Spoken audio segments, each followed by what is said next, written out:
തവണ റേപ്പ് ചെയ്തു എന്ന് പറഞ്ഞിട്ട് അല്ലേ അല്ലേ? അപ്പോൾ നിങ്ങൾ നമ്മളൊക്കെ കൗൺസിലിംഗ് ഒക്കെ കൃത്യമായിട്ട് കുട്ടികളെ കൗൺസിലിംഗ് ഒക്കെ ചെയ്യാം. കൗൺസിലിംഗ് ചെയ്യുന്ന സമയത്ത് നോർമൽ മൂഡിൽ, എന്താ മൂഡ് എന്ന് പറഞ്ഞാൽ അവസ്ഥ എന്താണ്, ആ അവസ്ഥയ്ക്ക് ഒരു പെർമനന്റ് ഉണ്ട്. അപ്പോഴും സന്തോഷമാണോ? ആണോ മാഷേ? ഇല്ല. എന്തൊക്കെയാണ് നമ്മുടെ മൂഡ്? ദേഷ്യം വരും, സങ്കടം വരും. എന്താണ് ഇപ്പം മകൻ എന്തെങ്കിലുമൊക്കെ വീട്ടിൽ വലിയ ഒരുപാട് വിക്രസ് ഒപ്പിച്ചുകൊണ്ടിരിക്കുകയാണെങ്കിൽ ചിരിച്ചുകൊണ്ടിരിക്കുമോ? കൊടുക്കുമെന്ന് ഇല്ലേ? ദേഷ്യപ്പെടേണ്ട സമയത്ത് ദേഷ്യപ്പെടും. അപ്പോൾ ഇതൊക്കെ എന്താണ്? നോർമൽ മൂഡാണ്. ആ നോർമൽ മൂഡിൽ നമ്മുടെ ഇമോഷൻസ് നമ്മുടെ നിയന്ത്രണത്തിൽ ആയിരിക്കണം എന്നുള്ളതാണ് മൂഡിൻ്റെ പ്രത്യേകതയുള്ളൂ. നിയന്ത്രണം വിട്ടുപോകുമ്പോഴാണ് എന്ത്?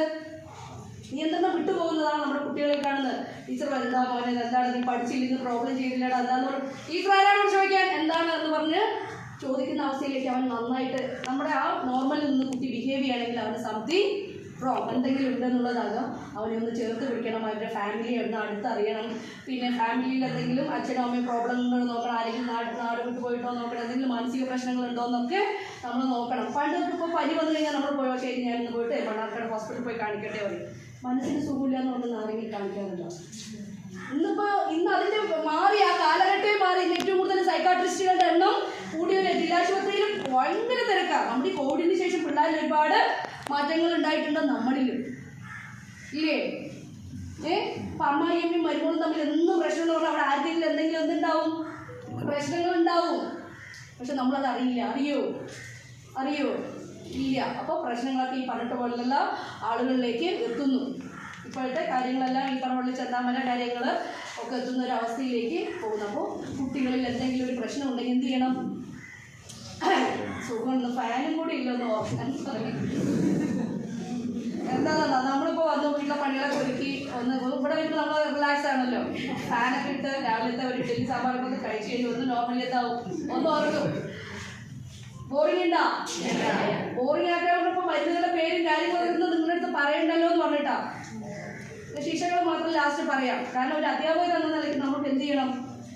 ഇതിലേക്ക് കുട്ടികളെ പെട്ടിട്ടുണ്ടെങ്കിൽ അവരെ കണ്ടുപിടിക്കുക, ഉണ്ടെങ്കിൽ അതിൽ പെടാതിരിക്കാനുള്ള കാര്യങ്ങൾ ചെയ്യുക. അതല്ലേ നമുക്ക് ചെയ്യാൻ പറ്റുള്ളൂ അല്ലേ? അപ്പോൾ അത് ചെയ്യാതിരിക്കുക. അങ്ങനെയാണ്. അപ്പോൾ കുട്ടികളിൽ എന്തെങ്കിലും ബിഹേവിയറൽ ചേഞ്ചസ് ഉണ്ടെങ്കിൽ അവരെ കണ്ടുപിടിച്ച് കൃത്യമായിട്ട് കൗൺസിലിംഗ് പറഞ്ഞാൽ നമ്മൾ ആരും കൗൺസിലിംഗ് കൊടുക്കാൻ വില്ലിംഗ് ആയിട്ടുള്ളവരാണോ? ക്ലിനിക്കൽ സൈക്കോളജിസ്റ്റോ അല്ലെങ്കിൽ കൗൺസിലിംഗ് സൈക്കോളജിയൊക്കെ കഴിഞ്ഞവർക്കാണ് എന്ത്? സൈക്കോളജിസ്റ്റിനും സൈക്കാട്രിക്കൊക്കെയാണ് എന്തുള്ളത്? കൗൺസിലിംഗ് കൊടുക്കാനുള്ള എന്താ പറയുക അധികാരം കാര്യങ്ങളുള്ളത്. നമ്മളിപ്പോൾ കുട്ടികളെ ചേർത്ത് നിർത്തി എന്താ മക്കൾ എന്തെങ്കിലും പ്രശ്നം ഉണ്ടോ അതാണെന്നുള്ള അവരുടെ ഉള്ള അറിഞ്ഞ് എന്തെങ്കിലും പ്രശ്നം ഉണ്ടെങ്കിൽ അവർ ഈ സൈക്കാട്രിസ്റ്റിൻ്റെ അടുത്തോ സൈക്കോളജിസ്റ്റിൻ്റെ അടുത്തേക്കോ റെഫർ ചെയ്യാനുള്ള ആളുകളാണ് നിങ്ങളും നമ്മളും.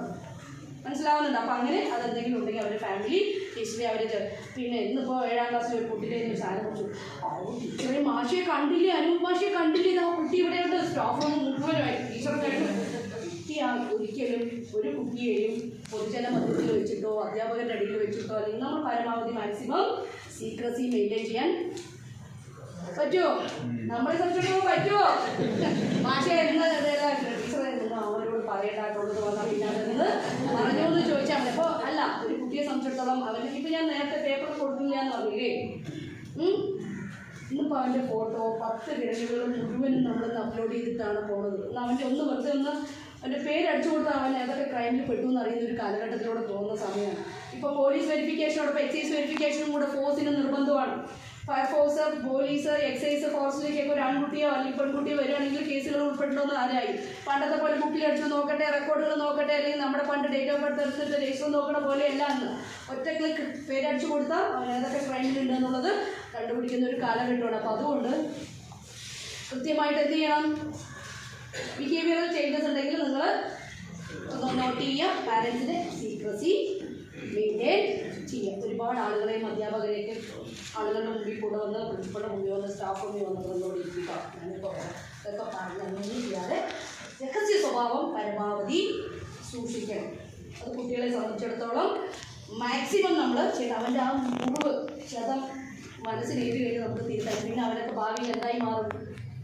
എന്താ ഏറ്റവും വലിയ ക്രിമിനലായിട്ട് മാറും. അപ്പോൾ അതുകൊണ്ട് നമ്മൾ അവരെ ഒന്ന് ചേർത്ത് വെച്ച് പോട്ടടാ, കുഴപ്പമില്ലടാ, അതൊന്നും പ്രശ്നമില്ല. ആരാണ് തെറ്റ് ചെയ്യാത്തവർ ഉണ്ടോ? അപ്പോൾ ഇല്ല. പക്ഷേ ഈ മയക്കുമരുന്നിൻ്റെ പ്രത്യേകത എന്താണെന്ന് ചോദിച്ചാൽ, എന്തുകൊണ്ടാണ് നമ്മൾ മദ്യത്തേക്കാൾ കൂടുതൽ ഇപ്പോൾ മയക്കുമരുന്നിന് ഇമ്പോർട്ടൻസ് കൊടുക്കണമെന്ന് ചോദിച്ചാൽ, നമ്മളിതിൽ അഡിക്ഷൻ സാധ്യത വളരെ കൂടുതലാണ്. മദ്യം പോലെയല്ല, 1-2 തവണ. അപ്പം മദ്യത്തിൽ നന്നായിട്ട് അഡിക്റ്റ് ആയ ഡി അഡിക്ഷൻ സെൻ്ററിൽ പോയി 1 മാസത്തെ ട്രീറ്റ്മെൻറ്റ് കഴിഞ്ഞ് അവരെ തിരിച്ച് നമുക്ക് നല്ല രീതിയിൽ കൊണ്ടുവരാൻ പറ്റും. പക്ഷേ ഈ മയക്കുമരുന്ന് കഴിഞ്ഞവരെ 3 മാസം കഴിഞ്ഞാലും നമുക്ക് പൂർണ്ണമായിട്ടും ഇല്ല. 1000-1-2 പേരെ രക്ഷപ്പെട്ടിട്ടുള്ളൂ. നിങ്ങളൊക്കെ പോയിട്ട് സൈക്കാട്രി വാർഡുകളിൽ തൃശ്ശൂർ മെഡിക്കൽ കോളേജിലൊക്കെ എംടെക്കിന് പഠിക്കുന്ന 22 വയസ്സ് 23 വയസ്സായ കുട്ടികളവിടെ ഇരുന്നിട്ട് നമ്മളെയൊക്കെ ചങ്ക് പൊട്ടും. അച്ഛനും അമ്മയും എംടെക്കിന് കുട്ടി പോയതാണ്, അറിയാതെ പോയി പെട്ടതിൻ്റെ നമ്മൾ അനുഭവിക്കുന്ന വേദനയാണ് അല്ലേ. നമ്മുടെ മക്കളല്ലേ നമ്മുടെ എല്ലാം.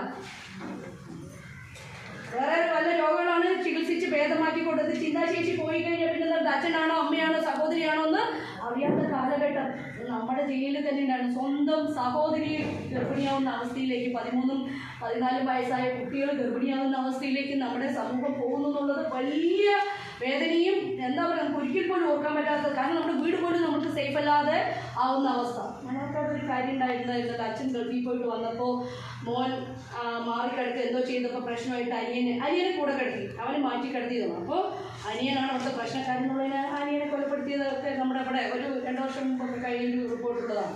അപ്പോൾ അങ്ങനെ ആ ഒരു കാലഘട്ടത്തിലൂടെയാണ് നമ്മൾ കടന്നു പോകുന്നത്. അപ്പോൾ എന്തെങ്കിലും പ്രശ്നങ്ങളുണ്ടെങ്കിൽ കൃത്യമായിട്ട് നമ്മുടെ കുട്ടികളെ തിരിച്ചറിയുക, സീക്രസി മാക്സിമം മെയിൻറ്റെയിൻ ചെയ്യുക. അങ്ങനെ ഉപയോഗിച്ചിട്ടുണ്ടെങ്കിൽ അവനെ കുറ്റക്കാരനായിട്ട് കുറ്റപ്പെടുത്തിയിട്ട് കാണാൻ പറ്റില്ല. എത്രയാണ് മദ്യം വാങ്ങിക്കാനുള്ള പ്രായം അറിയോ? ടീച്ചർമാർക്ക് അറിയോ? നമ്മളെല്ലാ കാര്യങ്ങളും അറിയണം മാഷേ, പറഞ്ഞോളൂ. ഇതിലൊന്നും ഒരു തെറ്റല്ല, ആണോ? ടീച്ചർമാരെ പറയുന്നത് 18. മദ്യം വാങ്ങിക്കാനുള്ള പ്രായം എത്രയാണ്? മദ്യം വാങ്ങിക്കണ്ടേ? 18 എത്രയാണ്? നമ്മുടെ 18ന്റെ പ്രത്യേകത എന്താ? 21ന്റെ പ്രത്യേകത എന്താ? മാരേജ്. അതൊക്കെ കുട്ടിയാണ്. അപ്പൊ മദ്യം വാങ്ങിക്കാനുള്ള പ്രായം എത്രയാ? മാഷ്മാര് പറയും. നമ്മൾ കാര്യങ്ങൾ അറിയുന്നതിനെതിരാണ് നമുക്കൊരു മത. ഇന്നും ഒന്നും വേണ്ട. അത് കഴിഞ്ഞ ദിവസം മദ്യം വാങ്ങിക്കാൻ ക്യൂ നിന്നിട്ട് മണ്ണാർക്കാട് കിട്ടിയത്. ഇപ്പൊ ആളുകൾക്ക് സഹിഷ്ണുത പറയുന്നത് ഇല്ല. എന്താ ഒന്നുമില്ല. കോഴിയുടെ കഴുത്തെങ്കിൽ അവർക്ക് കോഴി പിടിക്കാനുള്ള നേരം ഉണ്ടാവും. ഇത് കഴിയാത്തവർക്ക് ഇവിടുന്ന് കൊലപ്പെടുത്തിയിട്ട് ഓടുകയാണ്. അപ്പോൾ മനുഷ്യരിൽ ഉണ്ടായിട്ടുള്ള ഏറ്റവും വലിയ സഹിഷ്ണുതയില്ല, ടോളറൻസ് ഇല്ലാത്ത അവസ്ഥയിലേക്ക് പോകണം. അപ്പൊ എത്രയാണ് മദ്യം വാങ്ങിക്കാനുള്ള പ്രായം? മാഷ്മാര്